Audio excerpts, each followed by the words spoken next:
Assalamualaikum warahmatullahi wabarakatuh. Marilah kita panjatkan puji syukur kita kehadirat Allah Subhanahu wa Ta'ala yang telah memberikan satu kenikmatan, keberkahan pada diri kita semua.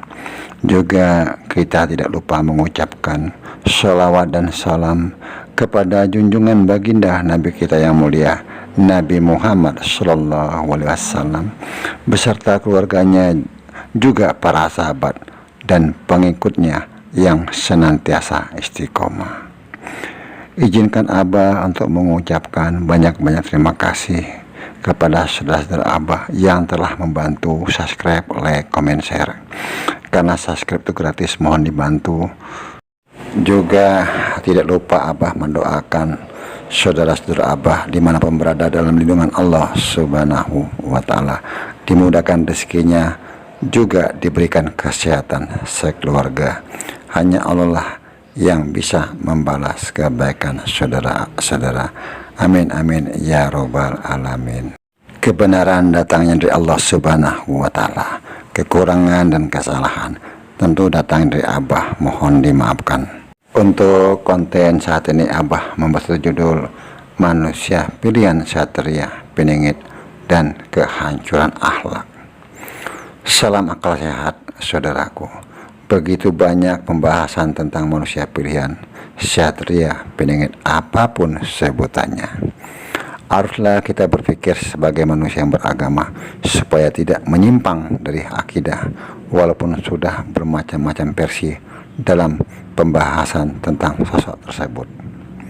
Dalam pembahasan manusia pilihan, bukan dengan buah pemikiran, tapi sosok manusia pilihan yang diperjalankan oleh Tuhannya, yang sudah menjadi ketentuan dan ketetapannya tanpa suatu keinginan untuk dipilih, apalagi suatu pengakuan atas dirinya.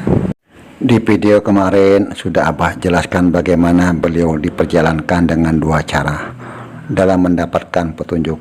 Itu yang perlu dipahami dulu, karena perjalanannya bukanlah hayalan atau halusinasi, tapi beliau diperjalankan yang Abah katakan dengan dua cara, secara batin dan secara dohir atau nyata yang beliau alami. Di saat ini banyak orang-orang mengkaitkan kisah satria piningit versi Jawa dengan akan kemunculannya sosok manusia utusan PC Islam Imam Al-Mahdi. Juga dalam menerima petunjuk ada dua cara, dan tentunya ada kemiripan dengan leluhurnya, yaitu junjungan baginda Nabi Muhammad Sallallahu Alaihi Wasallam, karena beliau adalah pewarisnya, dan semua agama meyakini akan munculnya seorang utusan, walau berbeda keyakinan juga sebutan. Apakah semua ini ada kaitannya? Tentu hanya Allah Subhanahu wa Ta'ala lah yang maha mengetahui, karena kebenaran mutlak milik Allah Subhanahu wa Ta'ala. Mari kita sama-sama lihat keadaan situasi saat ini, dan tentunya kita berpikir dengan akal sehat. Kehancuran akhlak dengan berbagai banyaknya peristiwa yang sudah terjadi, dan di zaman para nabi terdahulu juga sudah terjadi pada saat ini. Karena Abah tetap kita harus berpikir secara akal sehat, manakala segala sesuatu dalam suatu kehidupan manusia sudah jauh dari agama, dan agama hanya sebagai tampilan lahiriah, tidak menyatu dalam batin sebagai formalitas supaya kita dianggap orang yang beragama, tapi tidak mematuhi apa yang diperintahkan. Begitu juga menjauhi apa yang dilarang. Keburukan dijalankan demi untuk mencapai suatu keinginan dunia, segala cara dilakukan. Rasa takut kepada Sang Pencipta alam semesta ini hilang, dan rasa malu tak kalah berbuat kesalahan hilang, hanya memprioritaskan kemauan nafsu. Maka berbagai macam kejadian perang, perselisihan antara sesama manusia, dan banyaknya fitnah-fitnah yang benar jadi salah, yang salah jadi benar. Timbullah kezaliman, keserakahan, ketidakadilan, merasa lebih kuat, lebih kuasa, sehingga berbuat semaunya atas kehendak dirinya yang dilandasi nafsu. Kebohongan kadangkala seakan-akan benar, karena yang dicari pembenaran bukanlah kebenaran.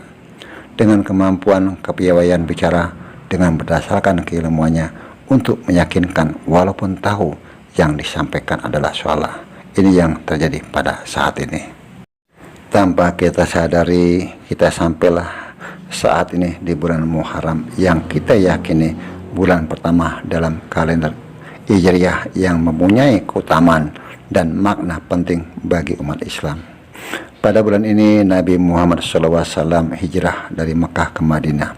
Tidak hanya itu saja, di bulan Muharram juga terdapat hari-hari yang istimewa, yaitu Asyura yang jatuh pada tanggal 10 Muharram. Kita dianjurkan untuk memperbanyak amalan di bulan ini dan menghindari perbuatan dosa juga maksiat, karena bulan Muharram adalah bulan yang penuh dengan keberkahan dan keistimewaan, akan membawa banyak kebaikan dan keberkahan dalam kehidupan kita. Beberapa peristiwa penting dalam sejarah Islam, juga peristiwa penting bagi para nabi. Nabi Adam alaihissalam diciptakan dan istrinya Hawa di bulan Muharram. Juga Allah Subhanahu wa Ta'ala memberikan ampunan kepada Nabi Adam alaihissalam setelah memakan buah kuldi yang dilarang oleh Allah Subhanahu wa Ta'ala. Nabi Idris, Allah Subhanahu wa Ta'ala mengangkat derajat Nabi di bulan Muharram. Nabi Nuh diselamatkan dari bencana banjir. Nabi Ibrahim diselamatkan dari kobaran api yang hampir merenggut nyawa beliau. Nabi Yusuf dibebaskan dari penjara setelah difitnah.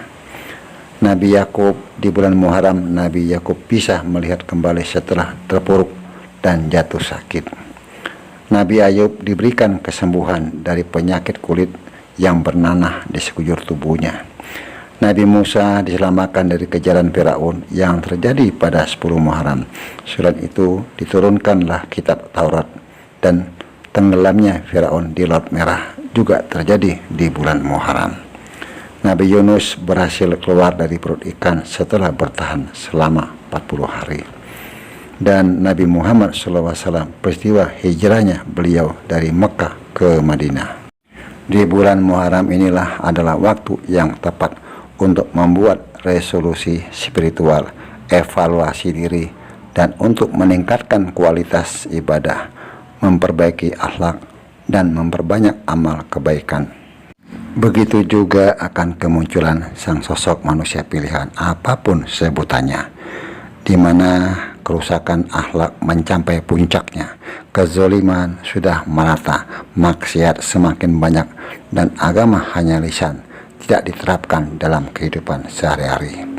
Maka akan kemunculan sang manusia pilihan untuk memperbaiki akhlak dan mengembalikan ajaran Islam yang murni, bukan membawa ajaran yang baru.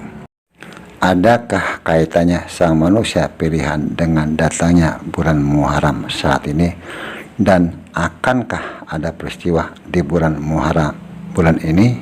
Wallahu a'lam bishawab. Hanya Allah Subhanahu wa Ta'ala lah yang maha tahu dan maha kuasa atas kekuasaannya di langit dan di bumi beserta isinya. Abah tidak mau mendahului sesuatu yang belum terjadi. Marilah kita serahkan segala sesuatu kepada Allah Subhanahu wa Ta'ala, sebaik-baik pembuat skenario, dan perbanyak amal ibadah, juga berbuat kebaikan. Semoga kita diselamatkan dari segala bencana yang mungkin terjadi kapanpun. Mungkin saudara-saudara Abah yang ada di channel Abah bisa memberikan satu penjelasan, pemahaman tentang cerita yang sudah Abah uraikan tadi. Dan juga Abah selalu berpesan, mohon dijaga lisannya. Apapun komentar-komentar dari saudara kita dihormati, dihargai. Kebenaran datangnya dari Allah Subhanahu wa Ta'ala. Kekurangan dan kesalahan tentu datangnya dari Abah, mohon dimaafkan. Wallahu a'lam bishawab.